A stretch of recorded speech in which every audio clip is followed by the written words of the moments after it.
Hello friends, હું છું Hardik Patel, icon engineering tuition ક્લાસીસની ચેનલમાં વિદ્યાર્થી મિત્રો આપનું સ્વાગત છે. ડિપ્લોમા સેમેસ્ટર 3 ની અંદર જે સબ્જેક્ટ છે EPGT, okay, electric power generation and transmission, એના વેરી મોસ્ટ ઇમ્પોર્ટન્ટ 30 એવા મોસ્ટ ઇમ્પોર્ટન્ટ ક્વેશ્ચન હું તમને રજૂ કરી રહેવાનો છું આજે વિદ્યાર્થી મિત્રો. જેથી તમે આ 30 ક્વેશ્ચન તૈયાર કરીને જવા છો તો મિનિમમ તમે પાસ તો થઈ જ જવાના છો. પાસ થવાની 100% ગેરંટી છે વિદ્યાર્થી મિત્રો. તો ચેનલ ઉપર નવા હોય તો ચેનલને સબસ્ક્રાઇબ કરી દેશો, બેલ આઇકોન ઓન કરી દો જેથી નવા વિડીયો આવે તરત જ નોટિફિકેશન આવી જશે. વિદ્યાર્થી મિત્રો, તમે જાણો છો એ પ્રમાણે કે આપણું એક વોટ્સએપ ગ્રુપ ચાલી રહ્યું છે. હજી સુધી તમે જોઈન નથી થયા તો ફટાફટ જોઈન થઈ જશો, જેની લિંક ડિસ્ક્રિપ્શનમાં મૂકેલી છે. તો વિદ્યાર્થી મિત્રો ત્યાંથી જોઈન થઈ શકો છો અને દરેક ઇન્ફોર્મેશન ત્યાંથી મેળવી શકો છો. જે પ્રમાણે દરેક સબ્જેક્ટમાં સુપર 30 ક્વેશ્ચન આપણે આપ્યા છે, સારા એવા માર્ક્સનું પૂછાયું છે. તો એ જ પ્રમાણે આજે ઈપીજીટી માંથી પણ તમને બેસ્ટમાં બેસ્ટ માર્ક્સનું પૂછાશે એની ગેરંટી છે. 30 ક્વેશ્ચન પરફેક્ટલી કરી લેવાના છે. આ બધા જ ક્વેશ્ચનના વિથ આન્સર આપણા કોર્સની અંદર યુનિટ વાઇઝ છે મટીરિયલ્સ પ્રોવાઈડ કરવામાં આવ્યું છે, એમાં દરેક ક્વેશ્ચનના આન્સર આપેલા છે. તો ફટાફટ કોર્સ પરચેસ કરીને તૈયારી સ્ટાર્ટ કરી લેશો અને સારામાં સારા માર્ક્સ મેળવી શકો છો વિદ્યાર્થી મિત્રો. તો સ્ટાર્ટ કરીએ આજના most and very most important question. તો જે મોસ્ટ ઇમ્પોર્ટન્ટ ક્વેશ્ચન છે એની અંદર વિદ્યાર્થી મિત્રો ફર્સ્ટ જે ક્વેશ્ચન છે, ટ્રાન્સમિશન લાઇન માટે સ્ક્રીન અસરને અને કોર અસર સમજાવવાનું પૂછી શકે છે. Most and very most important છે. પછી હાઇડ્રો પાવર પ્લાન્ટ માટેની સ્થળની પસંદગી, ભાઈ સ્થળ પસંદગી કરવા માટેના સ્ટેપ જે છે એ પૂછી શકે છે. વેરી મોસ્ટ ઇમ્પોર્ટન્ટ છે.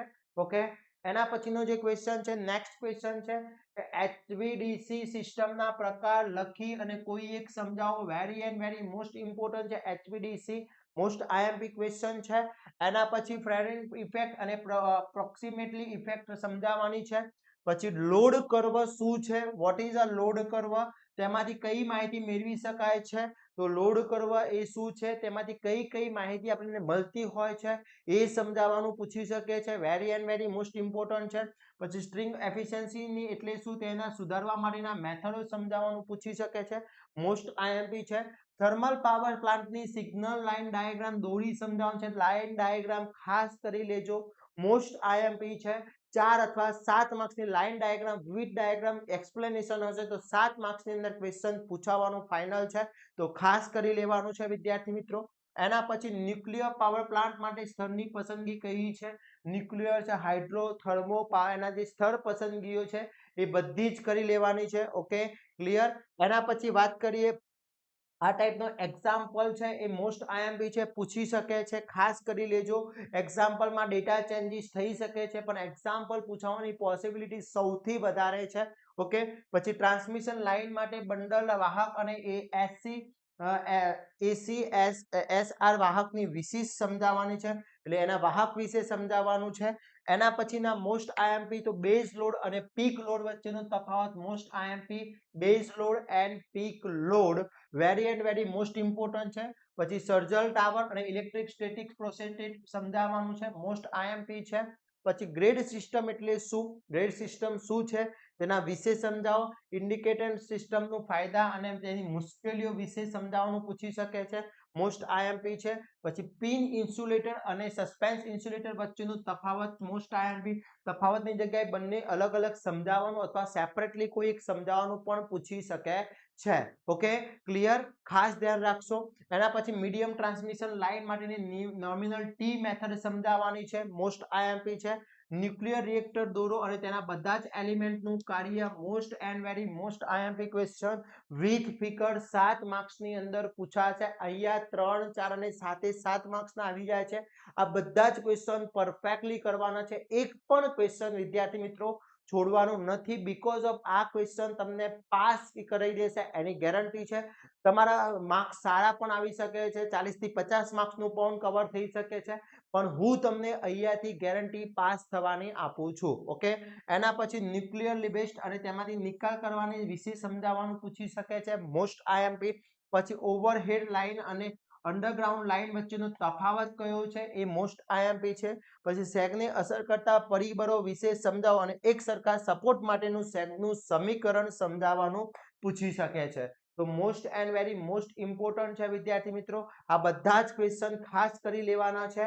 એના પછીનો નેક્સ્ટ જે છે એ વાત કરીએ તો HVDC અને HVAC સિસ્ટમ વચ્ચે okay high voltage DC current high voltage AC current વચ્ચેનો તફાવત મોસ્ટ ઇમ્પોર્ટન્ટ છે. કેચમેન્ટ એરિયા અને ઇકોનોમાઇઝ વિશે મોસ્ટ આઈએમપી ક્વેશ્ચન પૂછી શકાય છે. પછી સ્ટ્રોંગ એફિશિયન્સી માટેનું સમીકરણ તારવવાનું મોસ્ટ આઈએમપી. ઇન્સ્યુલેટર ફ્લેયર થવાના કારણો કેમ ફેલ થઈ જાય છે એ સમજાવવાનું પૂછી શકે છે. પછી થર્મલ પાવર પ્લાન્ટની ઇલેક્ટ્રિક સર્કિટ દોરવાનું પૂછી શકે છે. ઇલેક્ટ્રિક સર્કિટ દોરવાનું પણ પૂછી શકે છે. Very and very most important છે. ટ્રાન્સમિશન લાઇનમાં ઉપયોગ થતા ઇન્સ્યુલેટરના પ્રકાર લખવાના છે અને સસ્પેન્શન પ્રકારનું ઇન્સ્યુલેટર વિસ્તૃત સમજાવવાનું છે. અહીંયા કોઈ સ્પેસિફાય પણ આપી શકે છે, એની પણ પૂછી શકે છે. ઓકે, એના પછી ન્યુક્લિયર રિએક્ટરમાં ચેન્જ રિએક્શન સમજાવવાનું પૂછી શકે છે. પછી HVDC ટ્રાન્સમિશન માટેના ફાયદા અને ગેરફાયદા, એડવાન્ટેજીસ એન્ડ ડિસએડવાન્ટેજ અને લોડ ડિસ્પેચ સેન્ટરના હેતુઓ અને લોડ ડિસ્પેચ સેન્ટરની જરૂરી સાધનો વિશે સમજાવો. તો આટલા બધા જ ક્વેશ્ચન વેરી મોસ્ટ આઈએમપી છે. ઈચ એન્ડ એવરી ક્વેશ્ચન તૈયાર કરી લેશો એટલે GTU ની અંદર ઈઝીમાં ઈઝી પાસ થઈ જશો, સારા માર્ક્સ પણ મેળવી શકો છો. તો એક પણ ક્વેશ્ચન છોડવાનો નથી. આ બધા જ ક્વેશ્ચનના વિથ આન્સર આપણા કોર્સની અંદર ઓલરેડી અપલોડ કરી દેવામાં આવેલા છે. એટલે યુનિટ વાઇઝ ની અંદર મૂકેલા છે, ત્યાંથી તમે તૈયારી કરી શકો છો. સારા માર્ક્સ મેળવવા છે તો યુનિટ વાઇઝ જે આઈએમપી છે એમાંથી કરી લેશો તો સારા એવા માર્ક્સ મેળવી શકો છો વિદ્યાર્થી મિત્રો. તો આશા રાખું છું આ વિડીયો તમારા માટે ખૂબ જ હેલ્પફુલ થવાનો છે. આ વિડીયોને વધુમાં વધુ શેર કરી દઈશું જેથી આપણા જેટલા પણ ફ્રેન્ડ સર્કલ છે એ દરેક આ વિદ્યાર્થી મિત્રો આ વિડીયોના આધારે સારા માર્ક્સ મેળવી શકે, ઈઝી પાસ થઈ શકે. અને આવા જ નવા વિડીયો સાથે નવા દિવસે મળીશું. ત્યાં સુધી વિદ્યાર્થી મિત્રો મને રજા આપશો. જય હિન્દ, જય ભારત.